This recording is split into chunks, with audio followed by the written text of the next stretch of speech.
Hey everybody, it's episode 12 of Just Another Video Game Podcast. I'm one of your hosts, Jeremy. I'm the other one, Brian. How you doing, Brian? I'm wonderful. How are you? I'm doing alright.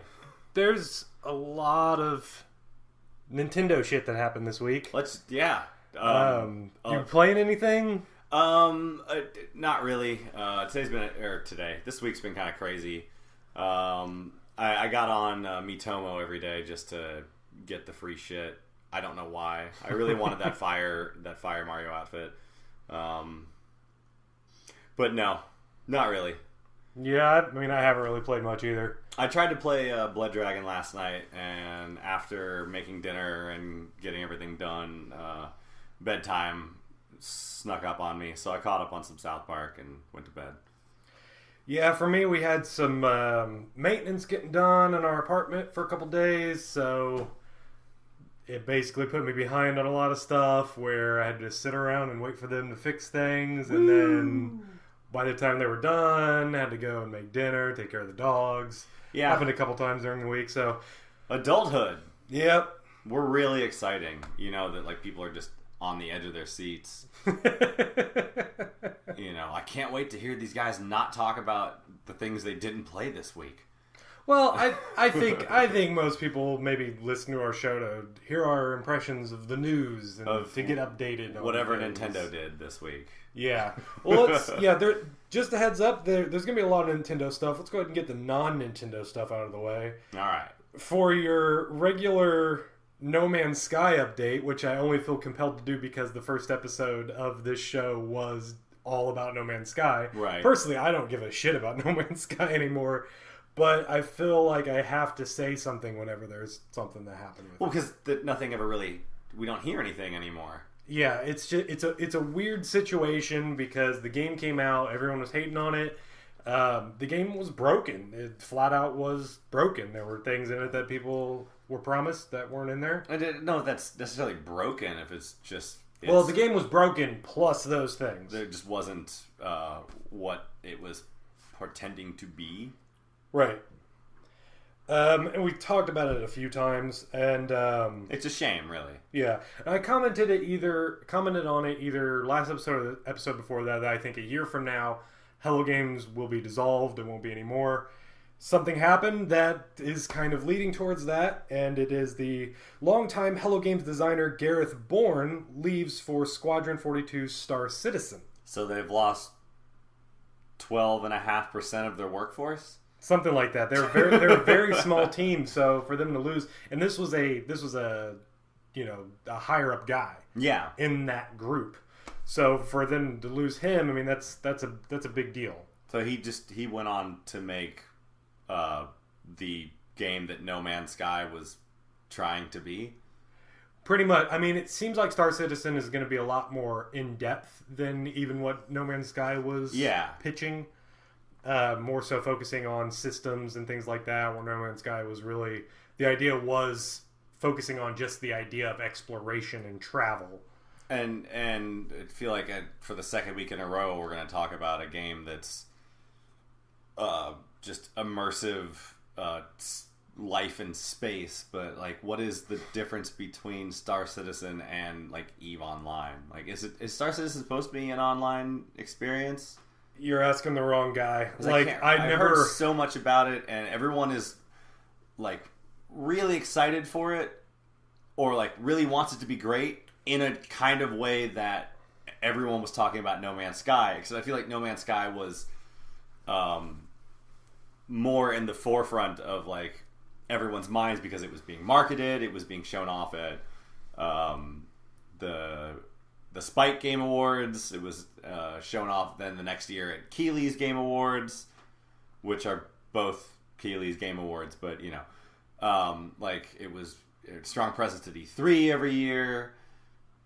The people that know about Star Citizen are just as excited as people were for No Man's Sky about what it could possibly be, except it's more of a niche thing. Like it's in the background. Only people who are like more into games and the way we are kind of know about it. Well, I think, wasn't Star Citizen a Kickstarter game? Wasn't it one of the first big successes in Kickstarter? And this was years ago, and it's still not out. Like 100 it's like $80 million in funding. It's to some extent like the number, the amount of money they've gotten put into it has been like insane. I know that much. Yeah. So it is a different situation where I think a lot of the hype that came from No Man's Sky was solely hype. When you have something like with Kickstarter, you have people that actually put money in, and they have expectations of that game based on what they were promised when they paid for it, basically. Now, that's not to say I hate the idea of saying that you've basically pre-ordered the game when you help kickstart a game. You're helping that game come into existence. Kickstarting video games is a whole different beast than like kickstarting card games or board games or something like that. Right. But, I mean, there's that. I mean, I honestly can't get too far into it. It was more so just focusing on the fact that one of the major people in Hello Games, because of what happened with No Man's Sky, has left. Done dealing with it. Yeah. So, there's your No Man's Sky update. Let's see. What else do I have here? Oh yeah, non-Nintendo related. Yeah, non-Nintendo related. That's what I've got a whole list of Nintendo stuff, and I'm trying to skim through it. Watch Dogs 2 came out this week. Yeah, it's getting decent reviews from what I hear. Everyone's saying it's better than the first Watch Dogs. That's good. That feels like the kind of normal Ubisoft thing that happens with a game, and then it's a new IP, and then it's sequel. People like the new IP, but it leaves some room for improvement. Sequel usually does a lot better. Yeah, everyone's comparing it to what Assassin's Creed was Assassin's Creed 2 exactly. sort of thing. Yeah. But there was a bit of a controversy with it, having to deal with female genitalia. Now, in Watch Dogs 2, they have it because it takes place in San Francisco. There are just flat out like naked people. There's like nudists in there. Oh, this is the this is why they're not allowing PS4 owners aren't allowed to stream it. No, well, it wasn't quite that. Like they're looking into the policies, but what started this was that someone playing the game, at some point they blew up a bunch of NPCs, and then they happened to look up over at one of the quote-unquote corpses, I guess, and that makes it sound even more appealing. Yeah, noticed that from what I've heard, I haven't actually seen it myself. I've only read a couple things while I was at work, and I didn't want to look too far into it. He blew her panties right off. Well, from what they've described, it's either the character had crotchless panties, or the genitals were clipping through the character's underwear. Wow. And I don't know which one of those is better. That someone rendered crotchless panties, or that someone just rendered a pair of just the vulvas. Like I said, there are clip through underwear. Well, there are nudists in the game, and it is on the back of the box. It says nudity. It's rated M for a number of things, including nudity. Honestly, I have no problem with that whatsoever. No, but that's hilarious. What happened was someone was playing it, and they used the share function on the PS4 to basically share this image and saying like, "This look is at this weird." pussy. Yeah, it was like this is weird. Like this isn't what you would normally see on these characters. And here's some dead poon. And he got his account banned.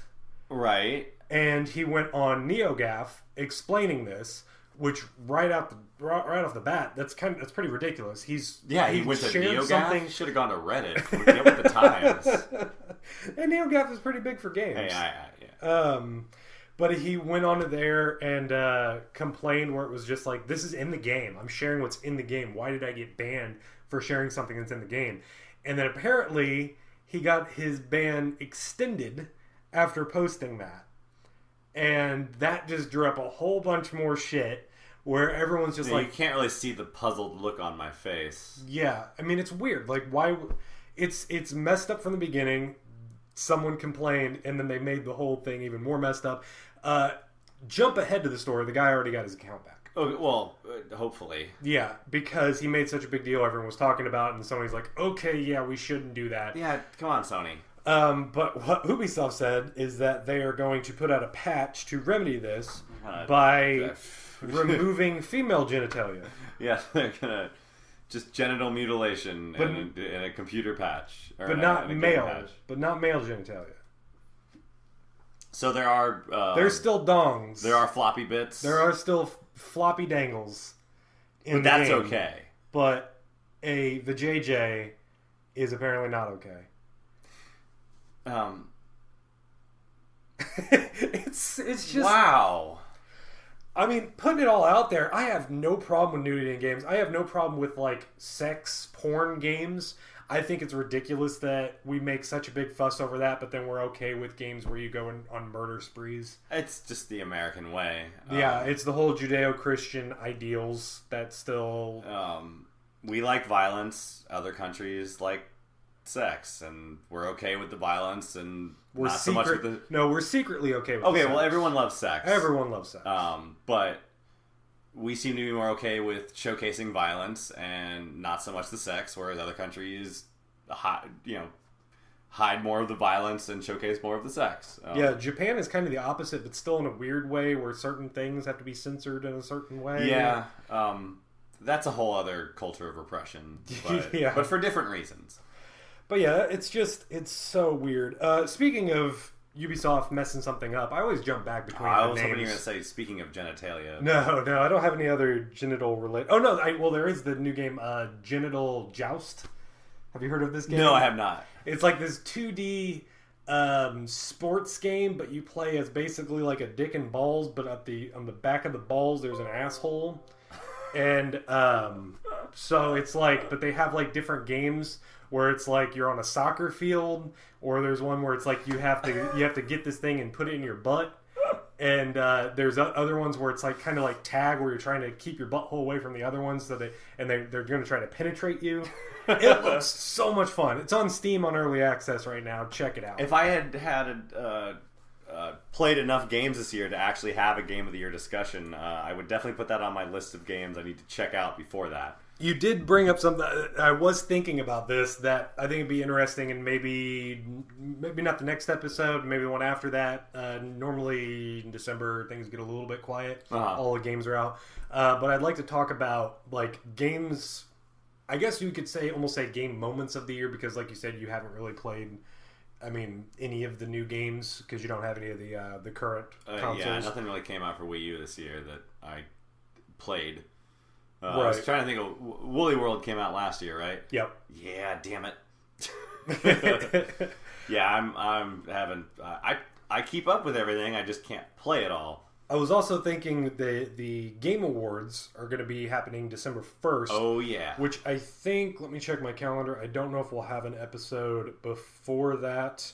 Did I mention that we're not doing an episode? Yes, next week? We kind of talked about that. Okay. Yeah, no episode next week because of hang out with your family, people. Yeah. The next episode will be after the Game Awards, which happens on the 1st on Thursday. We will probably be recording the Friday after that. But I initially thought it'd be funny to look at their nominees and have you choose your winner, even though you probably haven't played. Oh yeah, just to be like, I'm gonna go with this one, even though it's like you really don't. We can bring up a list right now, right? No, I'm not gonna do that. That's too much. We've got so much other Nintendo shit to talk about. Yeah, that's right. We're real business to get to.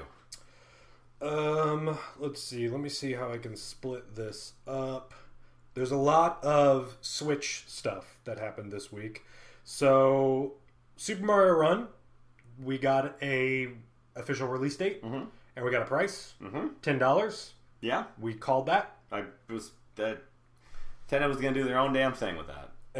I've seen some things where some people are like, "That's too expensive." It's like people will spend hundreds of dollars in the in-app purchases on games. Yeah, and you're freaking out over a $10 game. A $10 game that's going to come fully featured. I think it's going to be one of those things that it's going to come out. The big Nintendo fans, the people that already did their notifications on the iPhone for it. Did you do that? Are going to do that. Yeah, I did that. And they said Nintendo said they have about 20 million users. Yeah. That are already set up for that. So I think you can take that as a good sign. I would say even if half of those people see the $10 price tag and are like, I'm not going to jump into it right now.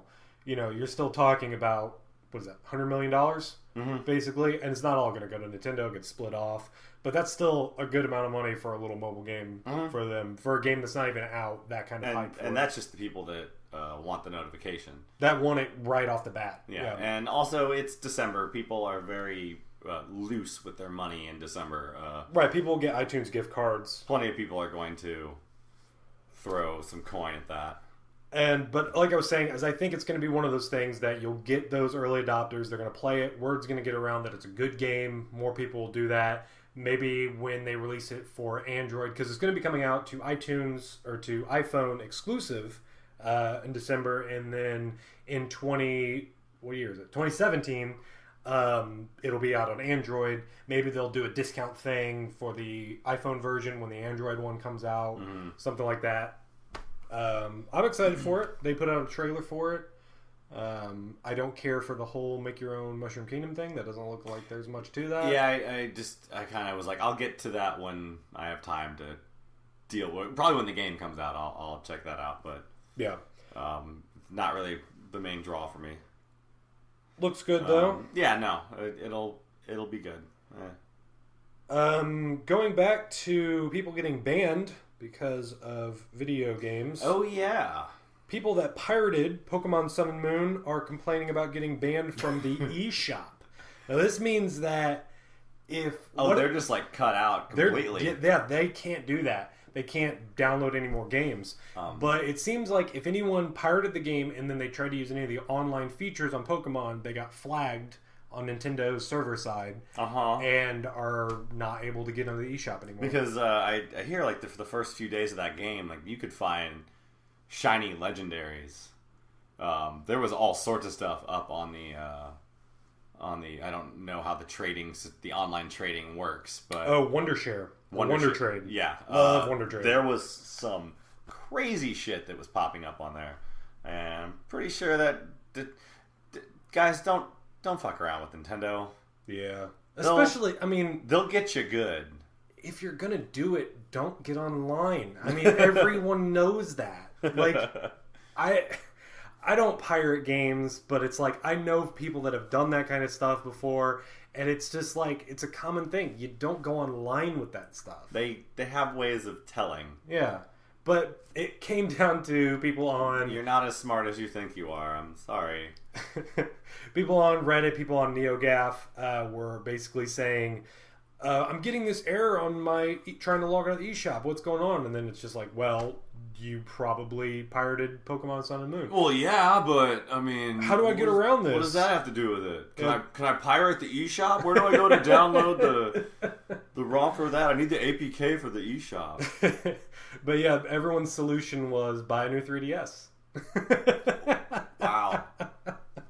Or not get a new Nintendo login, or...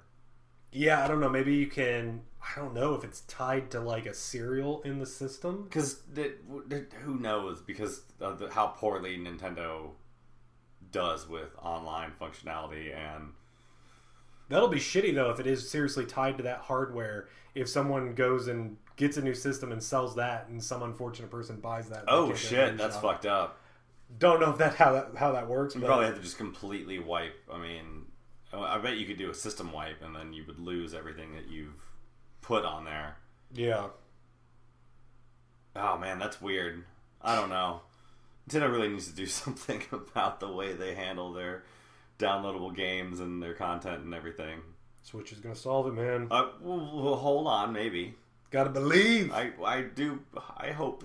I hope. Speaking of Switch, yeah, this is basically the main topic of this episode. We'll get the first one out of the way. This week we had a Twitch streamer had a Switch. Oh God! And it didn't. This whole thing didn't very last long. Excited. Yeah, it was a very strange little video clip. Manic, I would say. Yeah. Oh man, like I had to watch it like about 4 times just to like take it all in. So Twitch streamer Etika, however you pronounce that. Yeah, you tell me. I don't remember at all what that name looked like.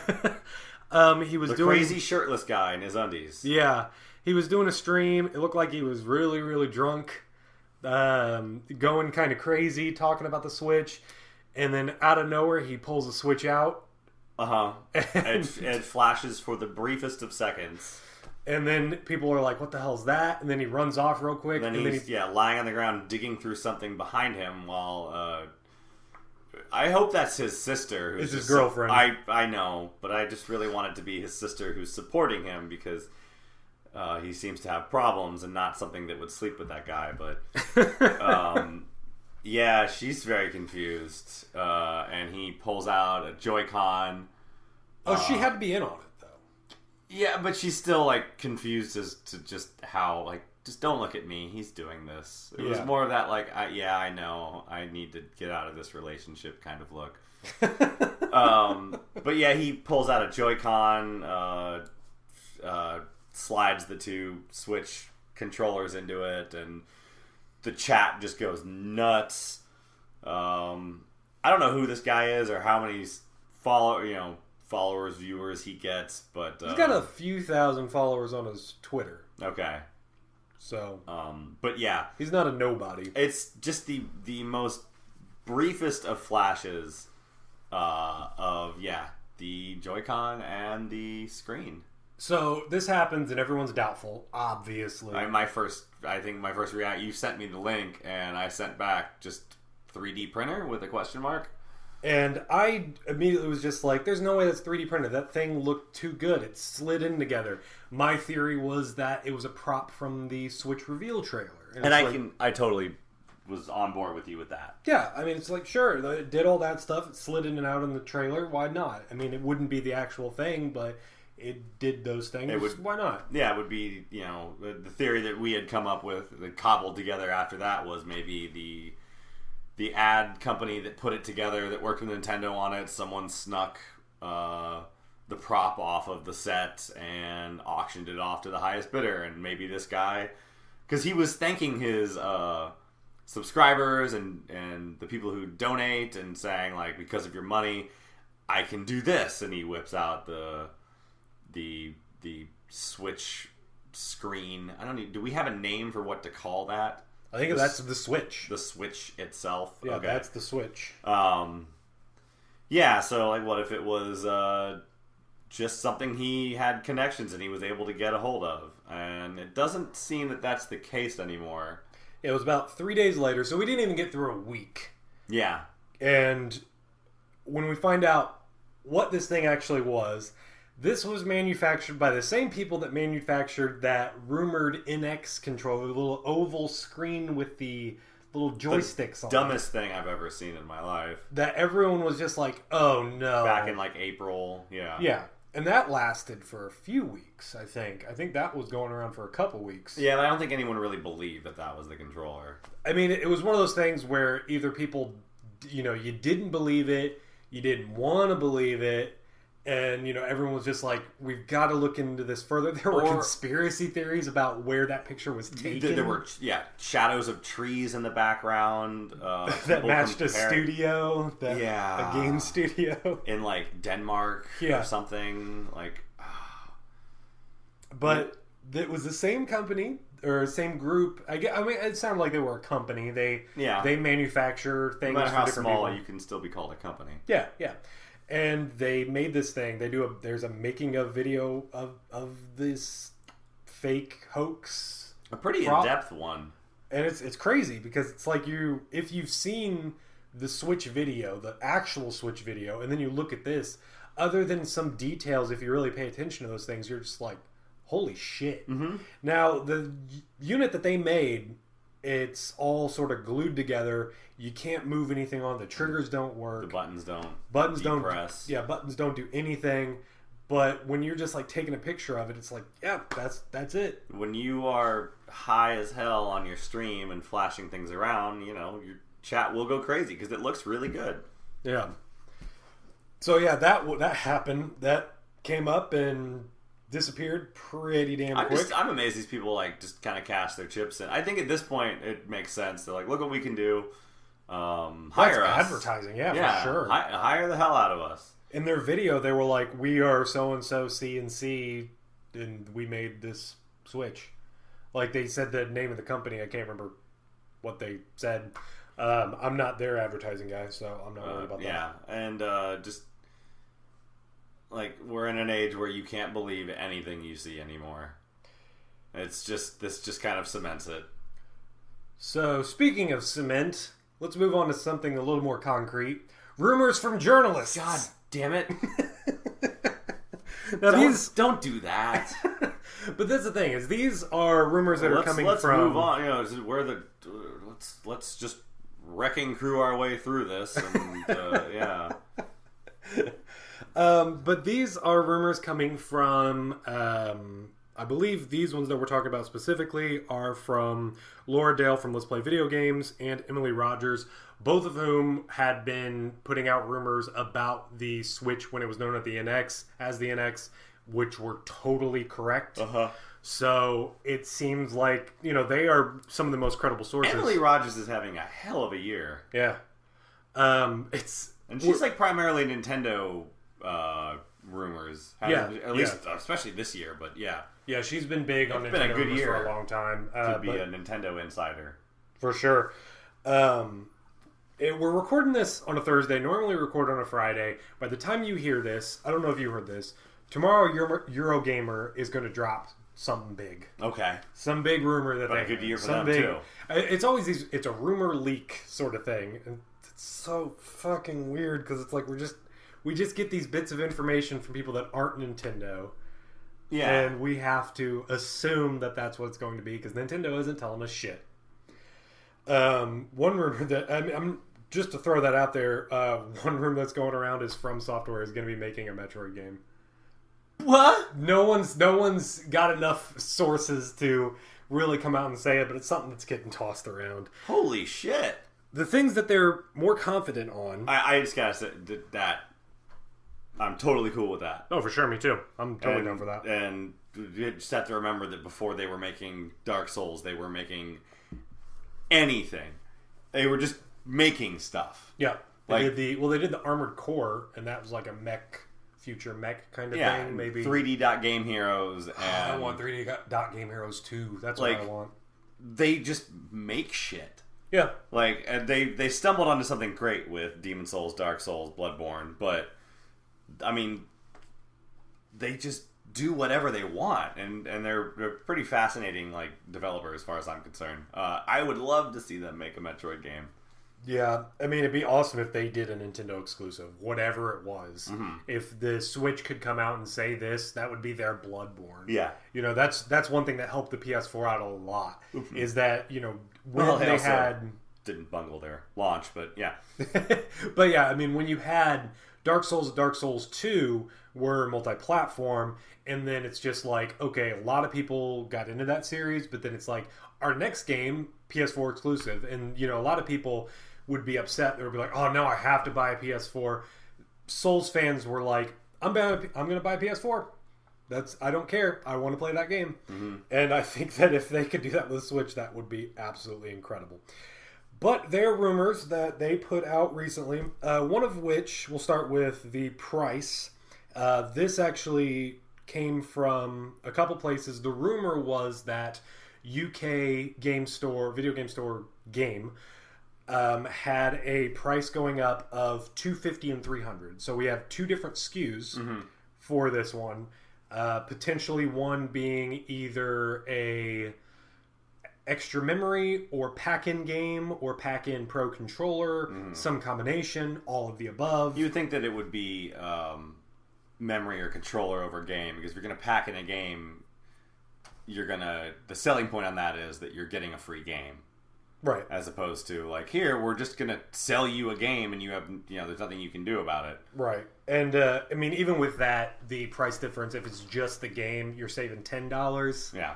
I don't think that would sway too many people. Yeah, no. The rumored pack-in game is the next Splatoon. Right. Now, it would be awesome if that was just the pack-in game in general. That if they want to put Splatoon out there where everyone is playing Splatoon, and then make that Splatoon is an amazing game.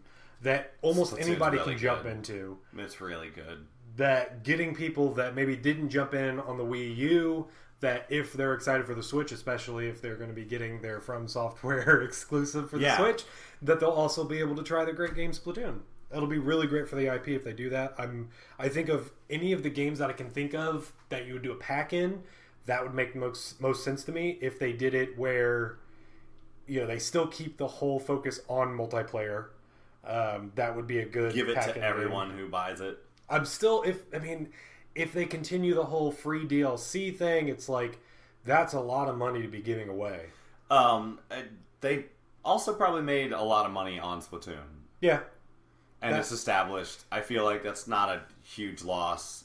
I think they said that, it had one of the highest attach rates. Like, it sold as much as Mario Kart. Or no, it was a little less than Mario Kart. But yeah, like it seemed like everyone was playing that game. And for good reason. That's so much fun. But with that 250 and 300, that also showed up. Well, the 250 or no, I think it was the double one, showed up on Canada's Toys R Us website. Okay. And that one sat up there for a little while. And that wasn't really one where people were talking about it being rumored, priced at that. This was flat out. You go to their website, you look this up, you see a picture of the Switch, and you see the controller with it and all that, and it says it has a price on there. Converted to Canadian dollars, but US dollars, $250, $300. I got a good feeling. Yeah, I got a good feeling. I'm really happy about that price. Running through my soul. Some bad news that is going with these rumors is that Zelda will not make the launch. I mean, it's bad news, but a Zelda game getting delayed is always like heartbreaking, but you know it's for a good cause. Now, what everyone's saying is that it has to do a lot with localization. The game is basically done, but they're trying to make sure all the localization is good. This is the first. It's a lot more dialogue in this game. This is the first truly open world Zelda game. We didn't see any towns in the stuff that they showed before, but we know there's going to be towns. Looking at the size of the map, we're probably going to see a lot of different towns with a lot of different characters. And there are like not dialogue trees, but like they were showing kind of like Mass Effect style like interaction with people. I don't know about that, but it's not going to be just you listening to people and Link either just like nods his head, and that's it. You're an odd one, aren't you, son? But that's the rumor going there. It seems like they're saying that it would be delayed in the summer. No way they're releasing that game in the summer. They release that game in the summer. No. A big game like that, that's got to either be... At this point, for big games like that, you either release them in early spring or fall. During the summer, that's still... It used to be you don't release games in the summer because kids are outside playing. Not really the case anymore. We're in a different world now. Star Fox 64, GoldenEye, summer releases, classics in their own right. Okay, but those were games that were big with like college students. I think. Yeah. GoldenEye, very much so. Didn't you're saying that people didn't attach onto it until the fall? That's what I'm saying. From all the stories that I've heard of people playing GoldenEye, I will give them an early fall release. I would say fall. That's the latest I'm willing to wait. Because at that point, now you are kind of fucking with my shit at that point. I really want that game. But have they said anything about it still being on Wii U?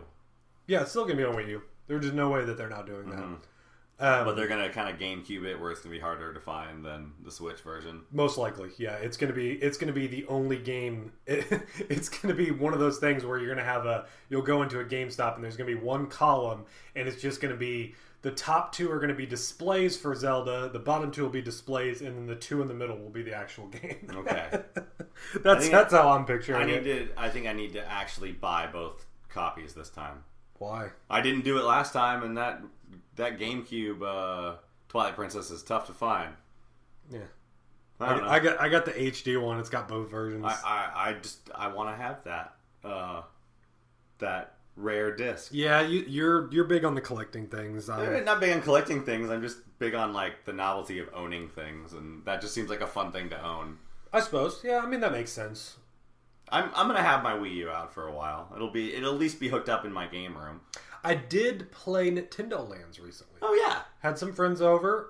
My wife, we were running out of things to play. My wife was just like, "What multiplayer games do we have?" And I'm like, "Well, we have 2 controllers on the PS4." And I'm like, "We've got a lot of games on the PS4." So we're looking through the library, and it's like, we don't have any multiplayer games. So popped out the Wii U, played some Nintendo Land, had a lot of fun with that. I love Nintendo Land. Great game. It's dumb fun. But since we will most likely be seeing Zelda get delayed, the rumor also is that the Mario Switch game will be at the launch of the Switch. And I believe it, because we haven't had a Mario game in a long time. And the rumor is that this is going to be a real 3D sort of open Mario game, similar to Mario 64, Mario Sunshine. People were kind of I said Mario 64 first that time. You did say that. Did that one for you. Yeah, because, 3D World, 3D Land, those games are really fun. They're really great. It just doesn't feel like the gravitas behind it. These sort of kick Luigi to the side and have Mario just front and center kind of Mario adventure game. So, another thing that's being pitched around for this is that it will have co-op. Have you heard this? No. The rumor is that you will basically be able to play these levels with another player, like Mario and Luigi. Not like in Super Mario Galaxy where you just have someone pointing at the screen, but that you could have 2 people playing on 2 different Switches, back to back like we saw in the trailer, of people doing things like that. And that the characters will be tethered in some way.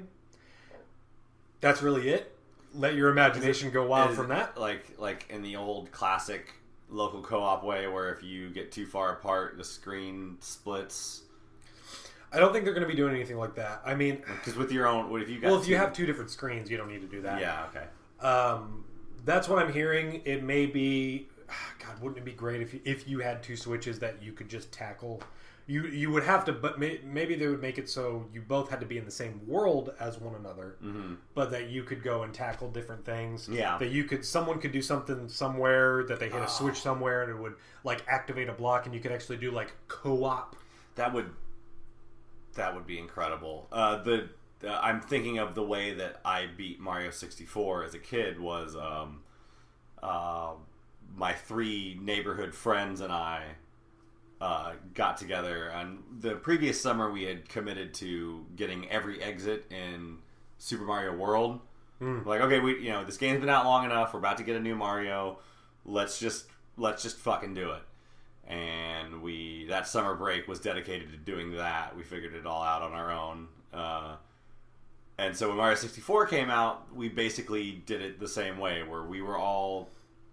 Because the great thing about Mario 64 was it let you... Maybe you had the internet. Most of us didn't. Yeah. Maybe you had a guide. I never did. I think I had a guide. I vaguely remember having one. So, like, the only hint you get is at the beginning of the level, where it's like, wall kicks will work. Well, what the fuck does that mean? Well, let's figure it out. And so, one person has the controller, the other 3 are standing around going like, oh, you should check over there, you should check over here. And, like, it was this, let's put our heads together and get every fucking star in this game. And we eventually did. I think 2 of us were the ones that actually were adept enough to control a 3D Mario right off the bat. And then the other 2 were just brain trust in the back, and whoever wasn't playing joined the brain trust. And that just makes me think of, holy shit, just 2 people. What if we did that for the Switch, where there's 2 people running around, and then there's 2 people in the back going, try this, and I don't know. It reaches deep into like the nostalgia organ inside of me, and like releases some kind of nostalgia endorphin that organ only does. And God help you if you get cancer in that organ, because then you'll never be happy about anything ever again. Well, that got fucking dark.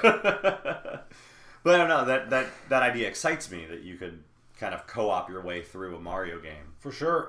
It's it's rare that you can find a good co-op game nowadays. Days. Yeah, it's mostly... Which is a shame. I love that experience. Mostly, it's like you go against someone. Mm-hmm. The only times you ever find something where you can be in the same room playing with somebody is typically like fighting games, really. Mm-hmm. There's some variations Or, of like split screen. Some shooters still have split screen. Like Xbox Live or PSN games. Yeah, it's always over online. Like And it's Broforce or something. Yeah, yeah. But yeah, there's so much more competitive stuff that you don't see. I remember playing one of the Splinter Cells that me and my roommate played. They had just flat out co-op missions where it was like spy missions. And I love those. He was really bad at stealth. But that is an unforgiving awesome. Stealth game. It is, because there'd be so many times where I'd just be like, okay, let's stay low, and he'd be like, Army of One, and then he'd like bust in and be like, you failed. And I'm like, we have to play stealth. Navy SEALs. Oh God, The Adventures of Bob and Steve. Do you remember that old machinima from X-Play? No. Yeah, that was their little X. I think there's only like 5 episodes of it, but The Adventures of Special Agent Bob and Secret Agent Steve, where they use the Splinter Cell co-op to film those episodes. They're really funny. God bless you, X-Play. But yeah, really, I mean, even if it doesn't have the co-op thing in it, even if that doesn't come true, I'm just excited for a new, like, serious Mario game. I'm hungry for it, dude. That isn't new Super Mario. Yeah. We got some possible info on what that Mario Kart Switch game will be. No talk about it being like Double Dash in terms of being able to switch characters. Mm-hmm. But they have been saying that it will have everything that was in Mario Kart 8, including all of the DLC, plus more DLC, including characters, tracks, and an all-new revamped battle mode. Good! That battle mode sucks. Horrible. Like, why? Don't even put it in there. I think they just did it because they thought they had to. Why don't... I mean, if you're going to do that, just transplant a battle mode from a different game that was better. Yeah, I don't know. I mean, it's like, you could have... I'm sure there were a couple of those tracks that he could have, like, cut in half, and maybe that would be good, rather than just being like, you have to play through the full track. And it's like, that's not how battle mode works. No, it's not. That's how, like, when you're playing versus mode and you've given up, so you turn around and you get a bunch of shells on you and you try and hunt your friend down. Yeah. Nobody wants to play battle mode that way. They just want to, like, kind of grief their friends. Yeah. Like, I'm not racing you anymore. I'm not racing anymore. I'm done. Yeah, because I know, like, with Mario Kart 7, me and my wife and my roommate play a lot of that against each other. We had so much fun on that one. Because that was just a classic battle mode. Like, that was straight up pure battle mode. You know, you could argue if it was the best one, but it was the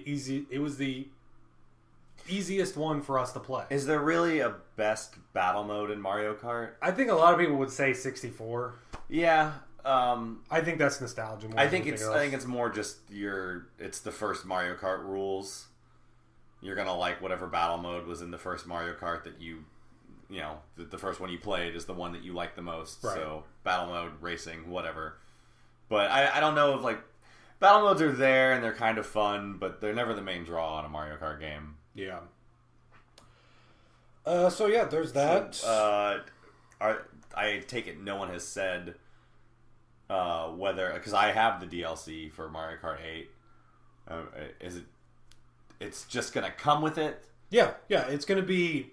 The rumor is that the base game that we're going to get on the Switch will have everything that was in Mario Kart 8 with DLC, plus more stuff, plus more characters. We already know there's going to be more characters because we saw King Boo. Right.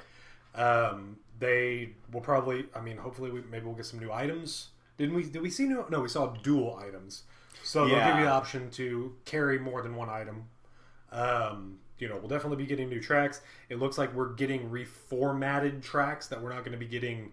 That's the thing that is so weird to me, is the fact that what was that, Yoshi? Is it just Yoshi's Island? Yoshi's Island, yeah. That track is not the same track from Mario Kart 8. Like, they literally, it wasn't that they just took that one because people pointed out the fact that the trees are in different places. Yeah. That's weird. It is really strange. I don't know. Did anyone look at? I don't know. It's weird. I'm not really quite sure what to make of that. I don't know. I'm still super excited for it. Rumor is that one's still on track to be at launch or launch window. Mm-hmm. We also have, this isn't really a rumor. I mean, this is something that's been confirmed. Pikmin 4, according to Miyamoto, is basically done, if not done. This was like last year. He said Pikmin 4 is pretty much done. Mm-hmm. And then everyone was just like, oh, we're going to get Pikmin 4 on the Wii U. We're not getting anything else on the Wii U. We're getting Breath of the Wild on the Wii U. We're getting a few indie games on the Wii U. We're not getting Pikmin 4 on the Wii U. Could it be ready for launch for the Switch? It's been 4 years. Yeah. I really liked Pikmin 3. And if they can continue on with what they set in there of being able to control different groups, I'd love that. Pikmin's a really fun game. Yeah. Last thing I have here on my list is a cat scratching at the door. Quit being a dick, Jack. That's not Nintendo related. Let me let him out real quick. All right. Or no, is he changing his mind? No, he's just an asshole. Go on. Get out of here. Yeah, later, butthole. That's just gonna be a staple for this show. Letting cats out? Yeah, we're gonna let a cat out at some point. Last thing that I have on my list, though, getting back to business, is that, and this isn't a rumor, this is something that actually happened. Nintendo files trademark for a Wave Race game using Mii's. Point of order, Wave Race is almost exactly 20 years old as of a couple weeks ago. We haven't had a Wave Race since the GameCube. Right. The original one, 64, came out. Yeah, which the third game. It blew people's minds. It was really cool. Because of the water physics. I have never been a huge fan of Wave Race. I played a lot of it because it was the third game on the 64. Yeah. Also, I was just really obsessed with figuring out how to unlock a dolphin. Yes. Which I never did figure out, and I think I gave up before I found one and really just didn't play it much anymore. But I don't know, Wave Race is just weird. There's something... People love it. I don't know what else to say about it other than it's a solid game. Yeah. It was never a bad game. I played a bit of the GameCube one. I never played the 64 one. I remember playing it. I don't think I ever owned it, but I remember playing like a demo of it on a kiosk for the GameCube. A friend of mine had it. I remember we played some verses on that. I just thought it was a fun little racer game. Mm-hmm. It was cool the way you'd like bounce around on the waves and all that stuff. It wasn't your typical racing game where you just on a set track. It always felt like every lap that you made was different from the other one. Mm-hmm. Because of the way the water moves and all of that. Yeah, that was like the big draw for the 64 one. It was like the first time, like, in the 20 years since, how many times have you heard people say realistic water physics? That was like the first time. Yeah. That was like the initial, like, look at this shit. Yeah. This is Project Reality. This is... I mean, that was first jumping into 3D in general. Right. Like, that's where that, like... That was the first time anyone was like, look at the water. You're going to cream your pants when you see the water. This is incredible. Like, no one's ever done this before kind of thing. And then, that's... Water is still one of those tough things to nail down. And every time someone makes a breakthrough in it, everyone kind of shits their pants a little. Like, oh, wow, look what they did with the ocean. Like, that's incredible. Right. That's just kind of where that narrative began. It's kind of, I don't know. Feels like a little touchstone in that way.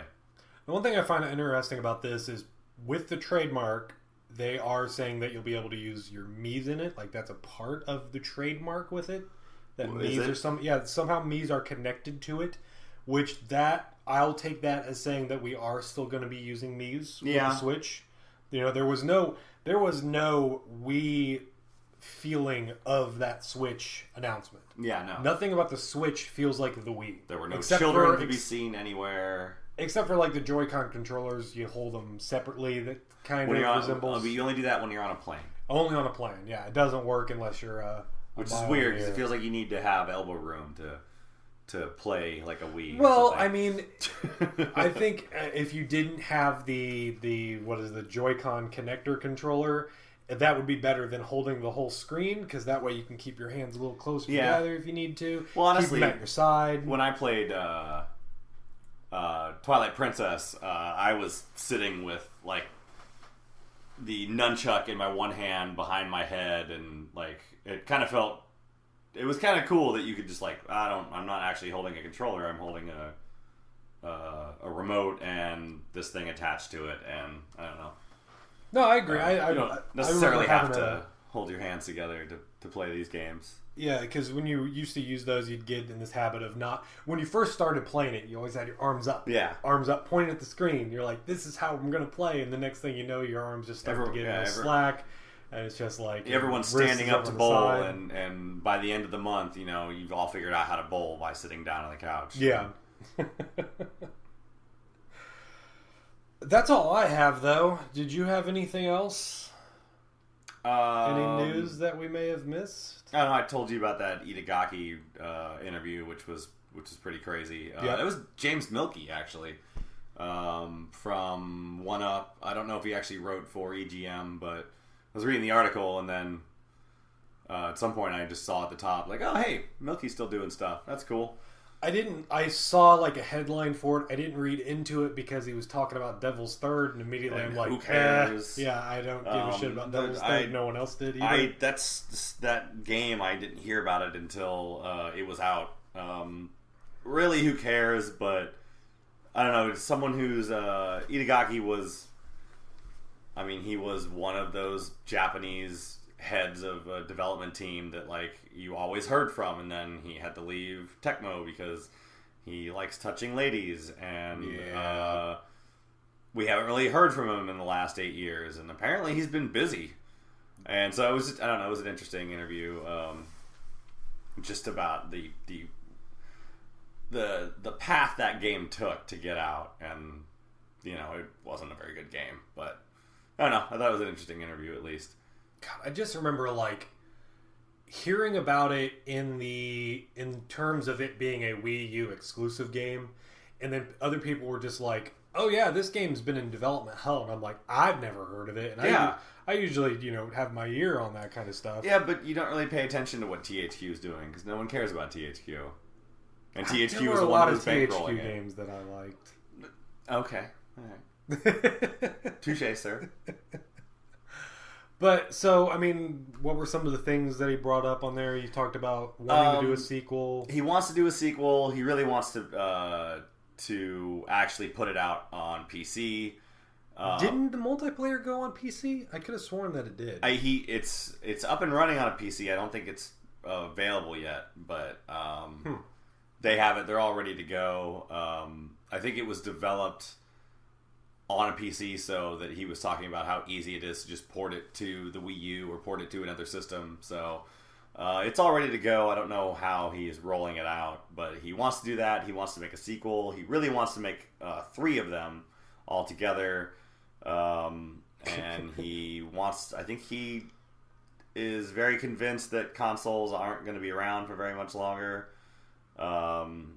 By the time the game is done, Milky was asking him, like, well, are you planning on putting these out after, like PlayStation 5 or whatever comes after Xbox One? Because, if you're going to start development on a new game, it's going to take you, like, 3 or 4 years. So is that what you're planning on? And he's like, well, I don't plan on doing that. I plan on putting it on PC because everyone's going to be playing PC games here pretty soon, and no one's going to be playing on consoles. And I think consoles are going to become PCs, but I don't think that people are going to ditch consoles. Yeah, it's as badly as people want that one console dream utopia. I mean, people have been saying this since like Trip Hawkins was talking about this when he made 3DO, and like this is what everybody wants, this kind of utopian vision for game development. And it's a terrible idea because the competition that we have with different companies with different systems is what makes improvements, is what helps the whole thing evolve. Or otherwise you get what if we got stuck with the Xbox One because Sony bungled the PS3 so badly they never came back, and we would have an always online system with crazy DRM Yeah. restraints and whatever Nintendo is doing because they're still around. Maybe Nintendo would have filled the shoes of Sony if that happened. Perhaps. But that's still just saying that we still have competition between the systems. Mm-hmm. But like, yeah, it's anyone who thinks that there should only be one system doesn't understand how the video game economy and the evolution and where we're at right now works. Well, anyone who thinks that doesn't understand the people who don't understand PCs and don't want to understand PCs and just want to buy their little box where everything is done for them. Yeah, if you just want to flat out buy a PC to play games on, you're either going to get a really shitty PC or you're going to have to drop $3,000 on an Alienware rig or something like that. Yeah. And learn how to set everything up. Yeah, you got to set up your own. You got to set up the. Well, typically they'll have like Windows installed in it or something like that. But still, you've got. If you had a PC, you'd have to do a lot more updates than you do with consoles. Yes. Right now. You have to get the proper drivers, which those get updated. Sometimes they get screwed up where you have to roll back drivers to get something to work properly. And you just eventually have to reformat and. Yeah, if you're on Windows, you plan on reformatting at least once a year. Yeah, you'll eventually, and it's one of those things like, well, if everyone does it and commits, time to figuring it all out, we'll all be better for it. Yeah, but people don't want to do that. No. There are a lot of people who don't care to do that. I mean, I love video games. I don't want to do that. I have a gaming PC, and it's like the newest thing that I have on there is my graphics card. It's like 5 years old. I can't really play any of the new games coming out. I'm fine with that. Mm-hmm. Like, you have an impressive Steam library. Yeah, but I mean, I would say at least a third of those are crappy indie games that got bundled in with good indie games. Yeah. Yeah, it's a long list. Yeah, there's like 700 games on there. Yeah, something like that. That's what I'm talking about. Sometimes when they have those Steam sales, I go a little overboard, and I don't play any of the games that I buy. You know what? It's all still there.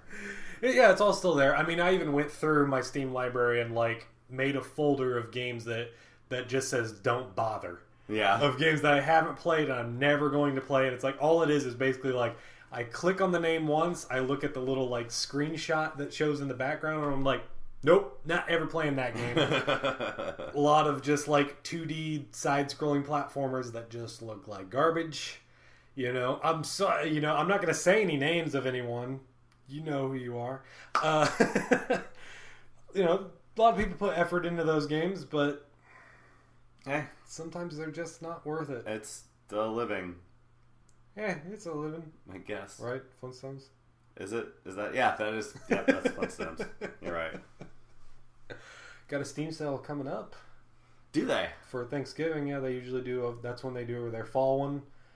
I've done it now where I'm not putting any more money into my Steam wallet. I will only make money through selling trading cards. Yeah. And whatever money I have with that is what I'm allowed to spend. It's self-sustaining wallet. Basically, yeah. I get, every once in a while I get one. It's like, oh, I get trading cards for this one, and then I just get them, sell them, save up for the next sale.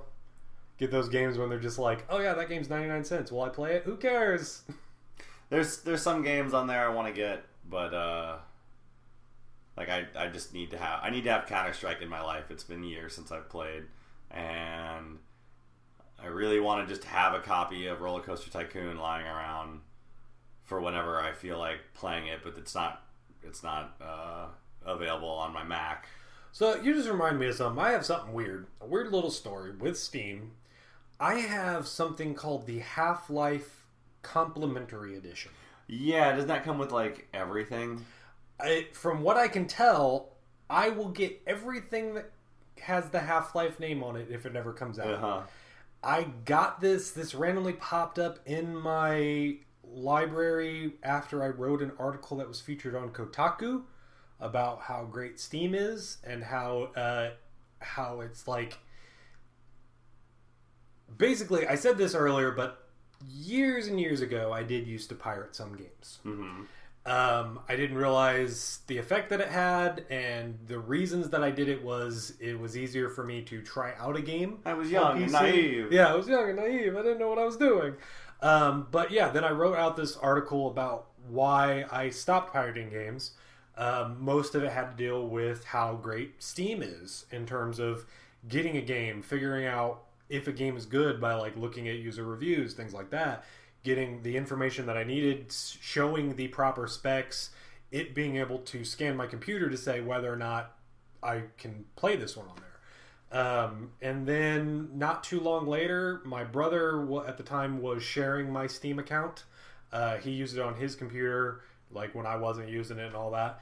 And he was just like, what do you think of Portal 2? And I'm like, oh, I haven't gotten Portal 2 yet. He's like, it's in your library. I'm like, what? And yeah, I just had Portal 2 on there. And I was planning on buying it, but it was just like, okay, I got it for free on here, I guess. And I was like, why? Why do I have it on here? I didn't do anything with that. Looked through my purchase history, and I found the Half-Life Complimentary Edition. I did so much searching for that. I'm like, what the hell is the Complimentary Edition?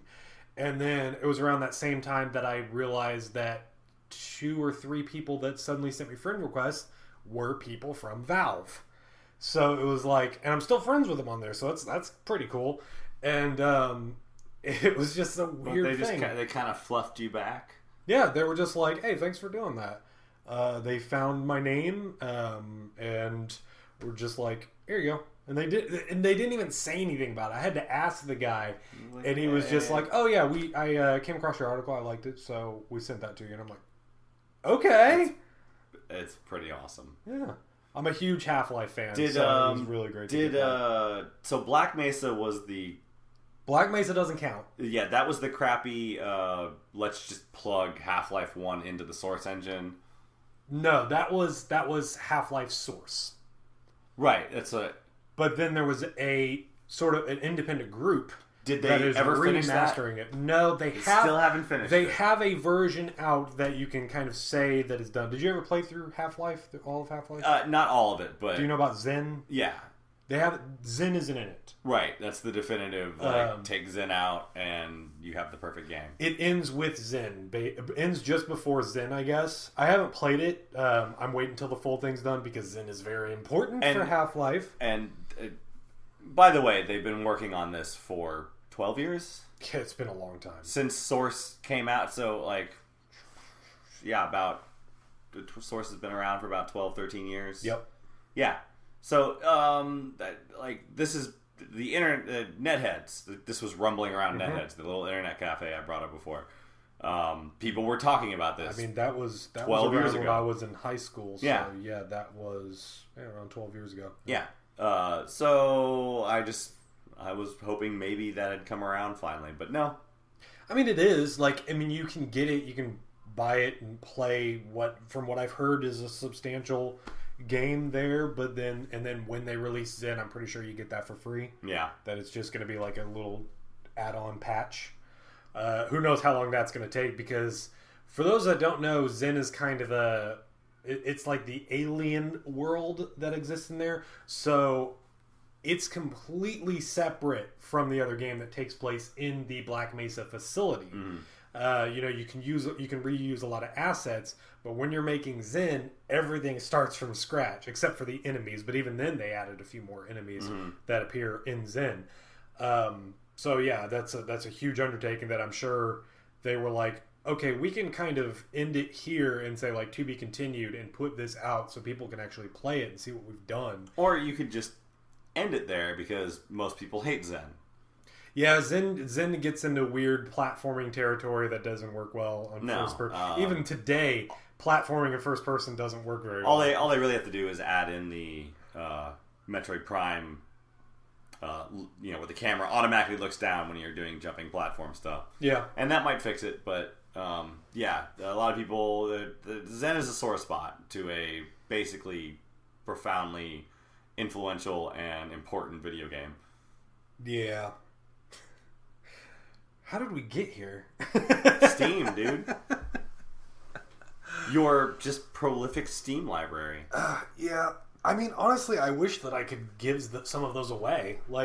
Games that I've finished, I wish that I could just sort of give to other people. You're in luck. What? You can sell them back. You can't sell them back. You kind of can. Steam came up with a way to do that. I'm pretty sure in the last year where you can sell those games. I feel like I'm not lying about this at all. Okay. I thought you could sell them back for... someone did that. Maybe Sony did that. Someone came up with a way to sell back for, like, you know...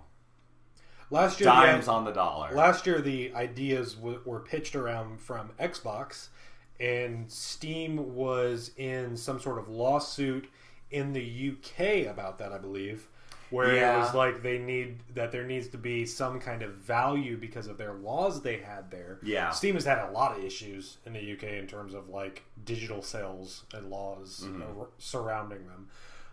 But I'm gonna go with I don't believe you on that. Okay. I mean, you may be right. We'll look into it. If that's the case, yeah, I gotta sell those before the next fall sale so that I can have some extra money to buy more games. I have an addiction. Hey, it's okay. I mean, no, it's not. It's not nearly as bad. I mean, basically, it's like when I got married. That's when my wife was just like, no, you're not spending money on that anymore. But I want to. She was like, you can spend money on that when you play all the games you have. And it's like, that's impossible. But it's fun. I love when they gamify it. That's what I always like, when they add little games in the sales. Do you know about these? No. They have it. They did one where it was like a clicker. You know, like the clicker games where it's all about clicking and you get like... You can upgrade things that do stuff like that, and you would you pick a team, and the teams would go up against each other, and whoever won that day or whatever would get trading cards and stuff like that. Okay, I remember this. Yeah, and they do it a lot where it's like cycle through your recommended. Do this like 3 times a day, and you'll get 3 trading cards, and then those trading cards are worth things. You can either save them all up to level up. Which leveling up gives you greater opportunities to randomly get cards. I could go into all the systems on this thing. Valve's a crazy place. Yeah, I actually they had some screw up last year before, something like that. I made like $7 off of a little screw up that they had where values of things were going crazy and they had to like reset everything. But some people just got lucky and all their stuff stayed on there. Oh. And I was like, oh, okay, cool. I was able to sell a bunch of stuff. I got like $7 off of that. Did you buy a bunch of hats? I don't do that. I've sold hats to people. Like I randomly have gotten some, and then I get people asking me. It's just like, how much do you want for this? And then they're always like, I've got these keys, and I'm like, I don't want keys. I don't play Counter-Strike. I don't want keys. Give me trading cards. Like I can immediately turn those around. All right, I think we're done. Well, I did remember Desert Bus for Hope is going on right now. Oh yeah. I love the guys at Loading Ready Run. They've got a weird history, and shit, Desert Bus has been happening for 10 years, which makes me feel old. But yeah, if you guys go to desertbus.org, if you don't know what Desert Bus is, it's hilarious. Penn and Teller were trying to make a Sega CD game back in the early 90s. That was sort of mocked video games. Kind of, but it also really mocked the culture of people who didn't understand video games. I think at some point Janet Reno, former Attorney General under Bill Clinton, said that games should be something that teach people skills in the real world. Yeah. So they decided to make a game that is a bus driving simulator, and you drive a coach bus between Las Vegas and like Scottsdale, Arizona, or something like that. It's an 8-hour bus trip. You drive the bus at 45 miles an hour. Nothing happens. There's nothing to see. It takes you 8 hours to get there. There are bus stops along the side of the road that you can pull over and stop at, but nobody gets on or off. A bug hits the windshield halfway in between. And when you make the trip, the entire 8-hour trip, you get 1 point. Yep, and then you gotta turn around and go back. And do it again. And there is a slight listing to the left, so you can't just hold the button down. It's like this weird, cruel joke. And these guys who run a comedy troupe out of Vancouver in British Columbia in Canada got their hands on it and decided to raise some money for Penny Arcade's Child's Play charity. And they've been doing it ever since. And they've raised like $3.1 million, and when I checked earlier today, they were up to like 400,000 in 5 days. It's really weird. Have you ever watched it before? I mean, I've seen the game. I haven't seen this specific play of it. Their little. It's more of a telethon than anything else, right? Because I mean, what else can it be? Well, like you are paying to keep these people playing this awful game. Yeah. And every time they reach a certain dollar amount, another hour gets tacked on. And so they have to keep sitting there. But what it also turned into was very quickly, I think even in the first year, was people going like, hey, I wrote this song. It's to the tune of this song from Aladdin. I'll give you $50 just to sing it. And it turns into them just doing stupid human tricks. And they'll like basically just people will tell them, hey, will you do this and I'll donate $5. And someone married someone over the internet. Like people play like, you know, hey, just play with the controller upside down for 10 minutes and you get $10. They auction off certain things. I saw them auction off an entire sheet, uncut sheet of holographic rare Magic the Gathering cards. Which looked beautiful. As someone who doesn't play Magic the Gathering, it was just this shiny, wavy, like just it looked amazing. It went for $4,600. And yeah, like those people are doing hilarious, great, weird work. And if you have never seen any of their videos, they're kind of funny too. I like them a lot. The Escapists grabbed them up for a while, and they were producing all sorts of shows for them before the Escapists kind of went under. They were like their pickup after Ben Yahtzee Croshaw. Yeah. A year after that, after Zero Punctuation had been going really strong, they found these guys, and God, I haven't watched that in forever. He's still doing it. Yeah, I know he still does it. I've just been missing it. It's kind of the same thing. It's fine. I like his. After watching his like voice. 3 years of his stuff, it does get to that point where you're just like you kind of know what he's doing. Yeah, he's gonna say. And like I don't think he's doing it on purpose, being an ass, because it's really fun when he finds a game he loves, because like usually he does not like anything, and I have read both of his books. Yeah, he Mogworld. That's the excellent. One about the NPC. That's about the NPC in an MMO. Yeah, that is excellent. Okay, very existential sort of thing. His other one, Jam, it was all right. It was sort of a weird survival kind of thing. Went post-apocalyptic in a way that it was all right. It wasn't. Well, I don't think it was as good as Mogworld, but it was still a good book. Okay, I like him a lot. I like his point of view. Just like his like tone, I guess. He's really funny. Yeah, if you go and look up Robert Ashley's short-lived podcast, A Life Well Wasted, one of the episodes, Help, he does a good job. He talks to the Loading Ready Run guys about Desert Bus. I think it was Desert Bus year 3 that was about to start when the episode went up. But he talks to them, and he also talks to Penn, Penn Jillette, okay, cool. in the same episode. And next spring, there is a Desert Bus documentary that they've been filming all year. Nice. So, yeah. Go to desertbus.org. Just watch it. It's quite the spectacle, and if you've got enough money to throw down to keep those people miserable and keep the kids happy, that's what it's all for. So, desertbus.org, Loading Ready Run. They're funny people. I like them. So. Yeah, definitely check that stuff out. What's some other things that they can check out, Brian? Hey, if you want to go to YouTube and Luigi's Apartment, I Jeremy and I usually after the podcast will play something dumb, and I'll put it up on the internet. And last week we played Power Rangers Fighting Edition. I still need to put it up. Like I said, I was busy this week with some weird family stuff. But if you want to watch Jeremy kick my ass, and you weren't expecting that. And no, I wasn't. I was expecting it to just be kind of even. If you also want to listen to my cats kick each other's ass, there was an epic cat fight somewhere in the middle of there. That was pretty interesting. But yeah, you can go check that out. We've played some dumb games.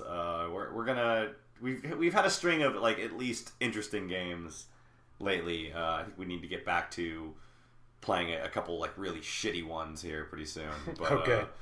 Yeah, that's at Luigi's Apartment on YouTube. Yeah, and we also have more in the line of just another video game podcast stuff. We've got... Yeah, you can follow us on Twitter at JVG Podcast. That's where you'll get constant updates of anything that we put up there under the JVG brand. I got part 1 and part 2 of Windlands up for the JVG Plays. Actually got my camera working on that one. Have you checked those out? No, I haven't. You should check them out. I was actually looking at the Just Another Video Game Podcast Twitch page today, but I was at work. So. Well, it's not on the Twitch one. The way I have to do it is I can't stream those VR games properly. Yeah, it's on the YouTube channel. So I've got those set up now with a picture-in-picture mode where you can see me interacting with it. Okay. I wish I had it when I first started playing because when I basically started over with the game, and at that point I was already used to a lot of it. Yeah. So I wasn't sort of bouncing around like I was the first time, getting kind of dizzy, feeling like real weird jumping up high. You get a few of those moments every now and again. I'll be putting some more streaming stuff up on there. I may stream Final Fantasy when it comes out soon on... You got to get on that before they patch it. Why? It's kind of broken in really funny ways. Oh, okay. Like you're in a cafe and two different NPCs are standing in the same spot, so it looks like they're lovingly holding each other. Just really dumb things. Yeah, I might stream that one. We'll see. No promises, but I need to stream something besides VR because I've almost tapped out that well. There's a game coming up called I Expect You to Die that I'm really excited about. That it's like an escape room kind of thing. Okay. It's like you're a secret agent trapped in a car that's like about to drop into a volcano or something like that, and you have to figure out how to get out of the car using all like the things that are hidden in there. Okay. So yeah, I feel like that would be a lot of fun. Yeah, I'm really excited for that one. Don't know. I mean, I think that one comes out in December. I was reading an article today about a game called Island 359. I think it is. I don't know if it's out yet or what the deal is, but it's basically you're a big game hunter who gets dropped onto an island full of velociraptors and dinosaurs, and you have to take them out. Huh. And that sounded pretty hilarious because apparently they're really smart, and you have to be very careful about taking them down. And it's like more of a stealth game, time consuming to sneak up and get it just right, or so you don't get mauled in the face. Right. It sounded like a really funny concept, so. But yeah, if you are listening to us on iTunes, please give us a rating. That helps out a lot. Any rating, if you want to criticize us, that'll help us decide what we're going to do. We prefer that 5-star rating, though. Yeah, well, that would be nice. But, if you want to call us assholes, or one of us specifically, who knows which one you think is more of a douche, and you want to let us know. I just realized I need to check out the Google Play version of this podcast to see what that looks like. Because I always refer to it as iTunes. I use an iPhone and a podcast app, so I'm always used to doing it. I tried to, my friend has an Android phone. I tried to send him the link to the Google Play store where you could subscribe to it. I did not end up very successful. So I'll have to look into that. Yeah. I only have a tablet that's an Android device and it's dead, so I don't know. But yeah, if you're watching this on YouTube, be sure to give us that like and subscribe. And thank you. Oh, and thank you. And yeah, thank you for listening, especially if you're listening all the way to this point. Yeah, we've just been rambling for the last 20 minutes. And we love you. He does. You don't love them? I don't know them. You can still love them. That's a tall order. You don't have to be in love with them. I'm still not comfortable with this whole scenario. You're always just so closed off from everything, Brian. I'm safe that way. It's much. Dude, that's how Let love in, That's Brian. how.